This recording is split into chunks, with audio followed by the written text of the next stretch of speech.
ఇది బీరతీగండి. అది ఎలా అల్లించాలో తెలియక ఇట్లా కిందకే వదిలేసాను.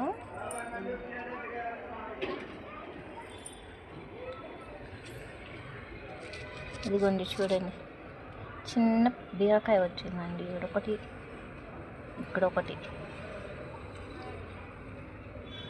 దీన్ని పందిరి వేద్దాం అనుకుంటే కుదరలేదండి. చూద్దాం ఏ మాత్రం వస్తుందో. చూడండి,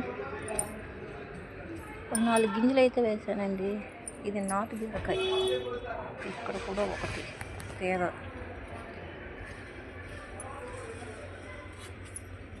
దీనికి ఎలా పందిరి వేయాలో అర్థం కాలేదని అందుకే ఎట్టు వదిలేసాను నేను.